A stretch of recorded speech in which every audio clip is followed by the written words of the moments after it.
3 goals from 3 penalties. Guys. Did you watch the match? Yes? Okay. Okay. It was preposterous. No final should happen like this. We will do a petition. I told you. I remember we started our first podcast and the first burning question of TD was, will Qatar get home advantage? Is this home advantage? This is not home advantage. Qatar, I told you, Qatar is such Calm down. dicey country. Calm down. Dicey country, what do you What do you mean by dicey You country? asked me then, the first episode. Now you got the answer. Okay.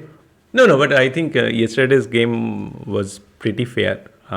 Let me do the intro first. Yeah, do that, please. Good evening, people, and welcome to PixelSports Goal Table Football Podcast. We will review the final of AFC Asian Cup 2023. Qatar versus Jordan, 3-1. We thought that the match was balanced pretty well at 1-1, and then another 2 penalties right at the death. DJ, immediate reaction on the finalists, Qatar and Jordan?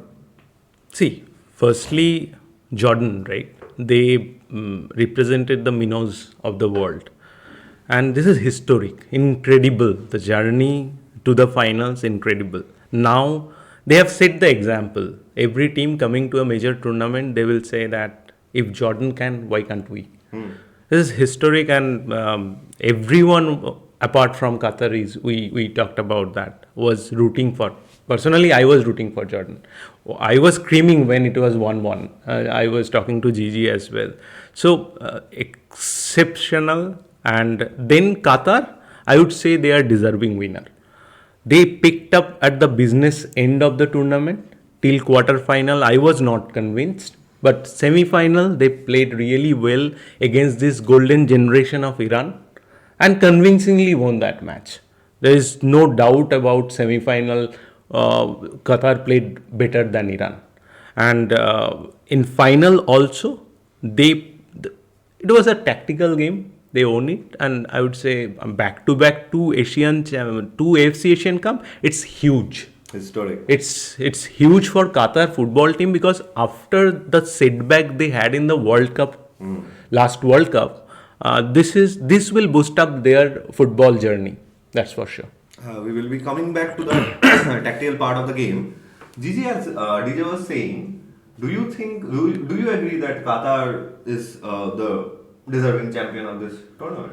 Well, I want to go back a little to the semi-finals first, because we did a preview of the semi-finals, and almost all of us predicted that Iran versus South Korea will be the final, and how one cannot predict how unpredictable the game of football is. Jordan completely decimated South Korea, dominated South Korea and won the match. A big shout out to Jordan. Everyone was rooting for Jordan, but yes, Qatar, I think, deserving. Look, in these kinds of tournaments, the one who ends up winning has to be the deserving one. You can never argue against that, because that team has played all of the teams. Yes, I agree that Qatar had a relatively simpler path to the final, to the semi-final, but yes, they beat Iran. They defeated Jordan, who comprehensively defeated Korea. So they had to defeat all the mights of Asia. And we must remember, Qatar emerges as consecutive champions, 2-time champions in two consecutive editions. This is no matter of joke, especially after. Has this happened before? Yes, Iran has won consecutive Asian Cups, and I think Japan has also. Saudi Arabia, I think they have also won. So I think this is the 3rd time. Swarnava is not here today. He could have cross-checked the facts, but I'm sure Iran and Saudi Arabia they won. I'm not sure about the others. But Qatar, huge achievement, especially what DJ said, after the setback in the interim years, setback of the World Cup. This comes, and also many who visited Qatar, including DJ, they have been saying that how fan culture in Qatar, the buzz around football in Qatar, it has increased in the last few years, manifold. I think very few nations, they have actually translated injection of money into eventual success. China could not do that. True. Saudi is failing Struggling. to do that. They are this struggling. particular Saudi is moment. struggling now. But Qatar, they have actually translated the injection of money into success, into huge success. So I think yes, deserving. All champions are deserving. But yes, there are questions. We'll come to that. Yes, Yeah, You and want to say? and one reason we love football, if all prediction goes right, then probably it will be pointless and not so exciting. So I am loving it that my prediction went wrong. And that's why we are seeing Jordan into the finals. I That's want why to we are ask saying you something, Qatar won you it. guys.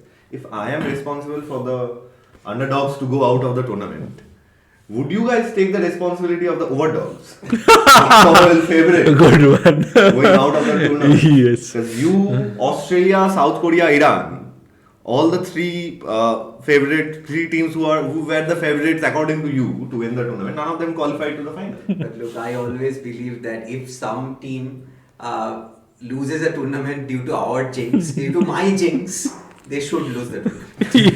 Yes. They should win it on their footballing ability. Come You on. were not so lenient on me when I supported India, when I supported Tajikistan. But I remember those days. but eventually Those sleepless nights. both of our fates have become similar. You could not get anything correct. We could not get anything correct. So No, we no. stand on the same boat.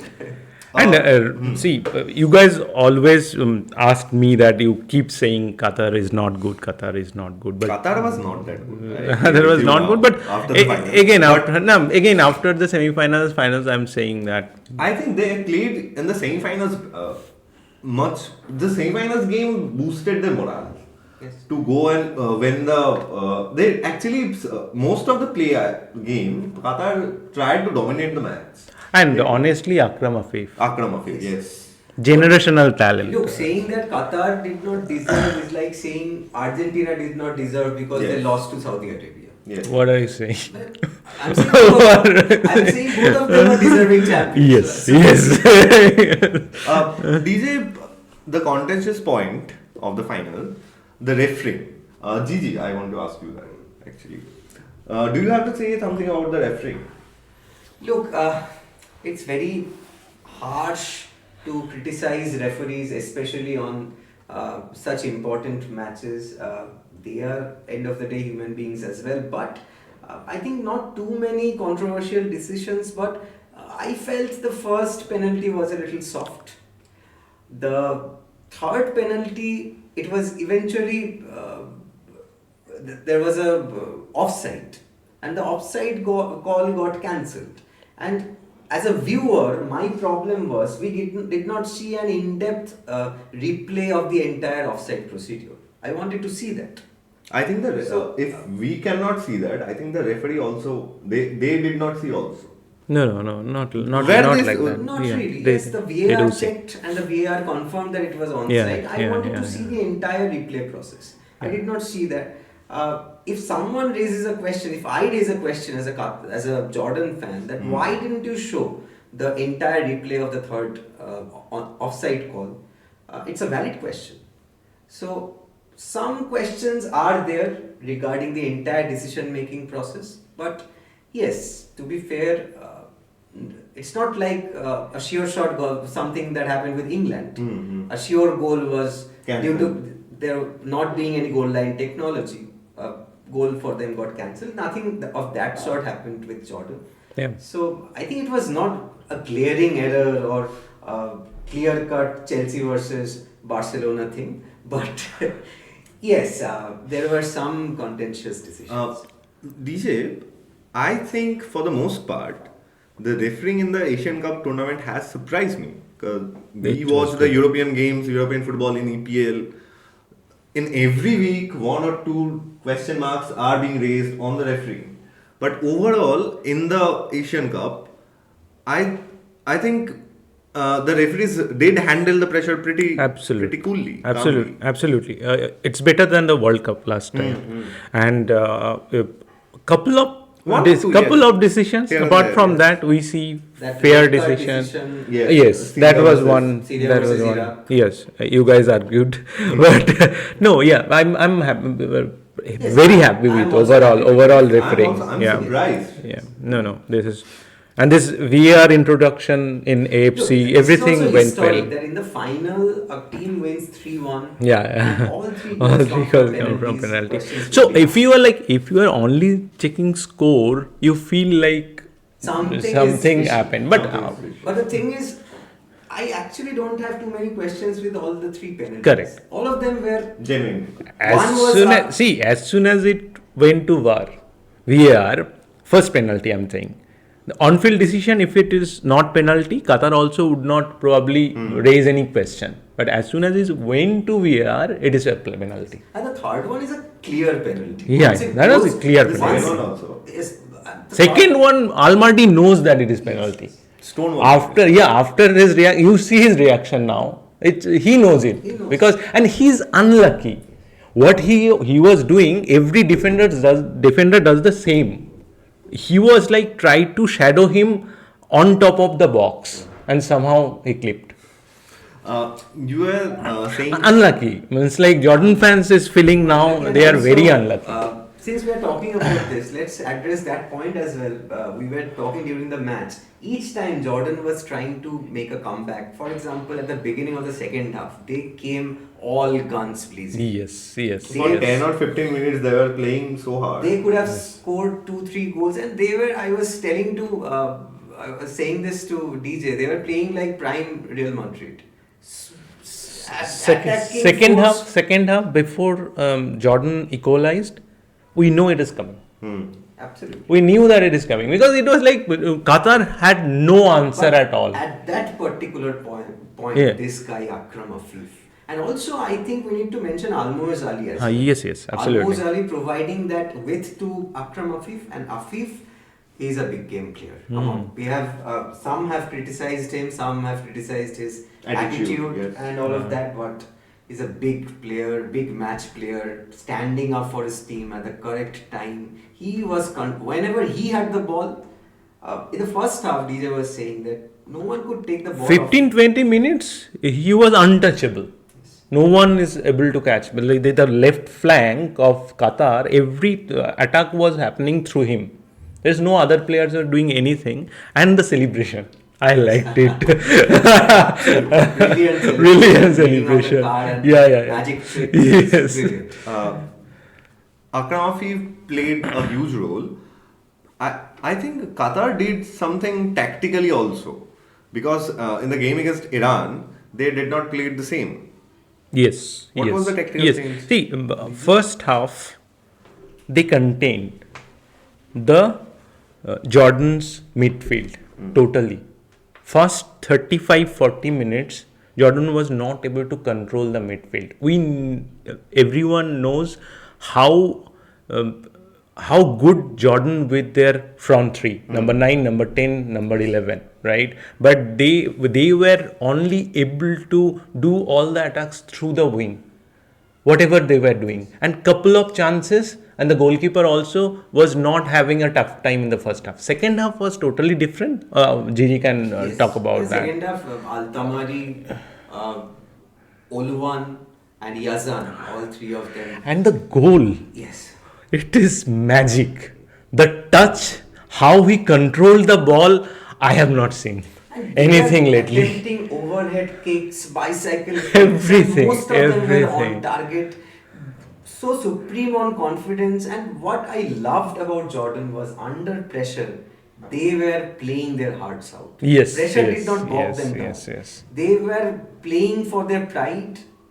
They felt, seeing them, I felt that they were trying to express themselves under pressure. They knew that no one expects them to win. There was nothing to lose. Nothing to Yeah. lose, and that nothing to lose attitude translated into attack, all out attack, which is very rare. Yeah. Nothing to lose attitude normally translates into gritty defense.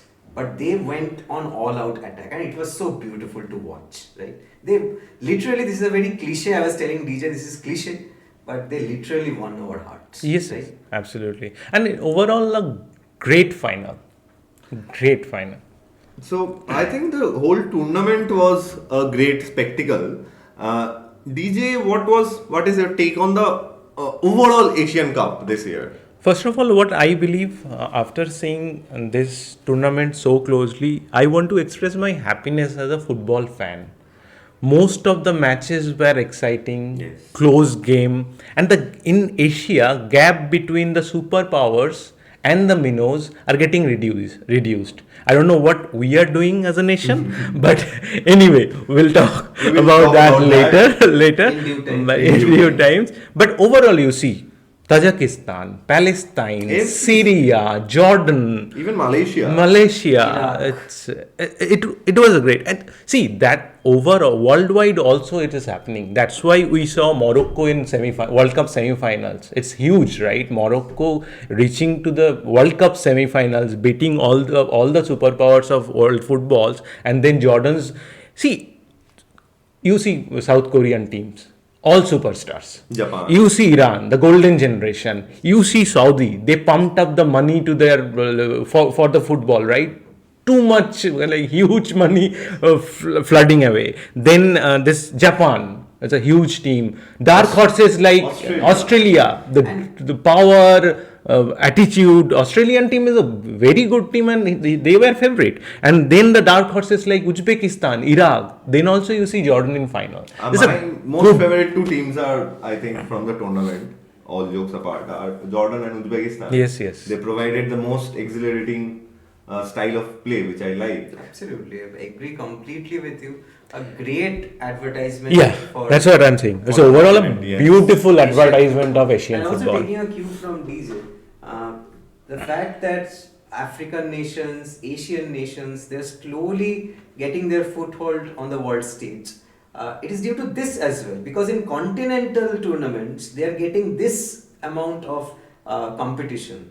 They're getting to compete at the elite level in continental tournaments. So that is why Morocco reaches the semi-final. Morocco does not reach the semi-final of their continental cup. Yes, Actually, yes. in the AFCON, all the higher ranked teams did Eliminated. not qualify for the Yes, semi-finals. yes. Japan, South Korea. If you name Asian football, which teams do you name? Japan, South Korea, Iran, Australia, Australia, Saudi Arabia, UAE probably. No, not really. Not really. Yeah. Anyways, Qatar as well in Qatar, today's time. yes.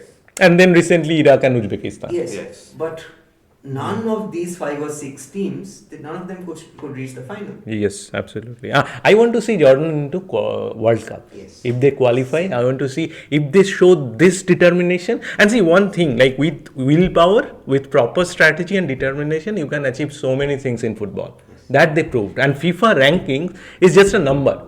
It might be very crucial for so many things, but you cannot judge a football team by seeing their FIFA ranking. Also, can I please name my favorite footballer from the Jordan team? Yeah, please. Ehsan Haddad. And for me, it is Musa Al-Tamari. And I was watching one video of Jordan fans before the finals. They are saying Musa Al-Tamari is better than Messi. See, this is the belief. Yes. Can we say Sunil Chhetri is better than Messi? No. We don't have the belief. After Australia, the first half of Australia, we are so happy that we are holding them back. Our score is 0-0. And whenever after defeating after 2-0 defeat, we are also happy that we only conceded 2-0. Yes. That's the belief we have currently with our team. We cannot believe that we can beat Korea. We can. Yes. No, but why did I mention Haddad? Yes, Al-Tamari, Olwan, Yazan, 3 of them are the best players of the team. But Ehsan Haddad, he is a stone wall. Yes, absolutely. He is an absolute legend. Absolute legend. He puts everything on the field. No one can get past him. He would go on the attack. He actually had a couple of shots on target as well. I want to see him play his football at a much more elite level. Bring him to India. Bring him to ISRC. Do you have the money? DJ? No, bring them Bring him here. India. I want Al-Tamari in one of the Kolkata's club. Yes. And also one more thing, DJ, you were mentioning that when you were there, you saw that Jordan players are absolute gentlemen. As well. Yes. They're very. There's no fighting, no argument. Yesterday also, after seeing 3 penalties, they were clapping at referees, but there is no much argument. It was heated finals, right? At one point, we are thinking there's something would happen, Yes. but they controlled. So we are at the end of this podcast. Actually, this is the last episode of this AFC Asian Cup series. Guys, what are we gonna do next, DJ? Lot of things, because we will talk more about Indian football and the domestic Indian leagues, including I leagues as well, Indian Women's League as well, and then Gigi has some other plans to talk about more. We want to come up with. We have discussed it. Want to come up with a flagship grassroots program. Focusing on grassroots coach and grassroots development of Indian football. We want to do an on-field, a few on-field episodes on that. So that is also on the pipeline. We also have a few more things, right, DJ? Yeah. For example, we will focus on world football a little. We will focus on a few historic matches. So many exciting things to look forward for us. We are very excited and we hope to bring that excitement to you as well. If you want to feel that excitement, please like, share, and subscribe. And till that excitement gets to you, stay wild.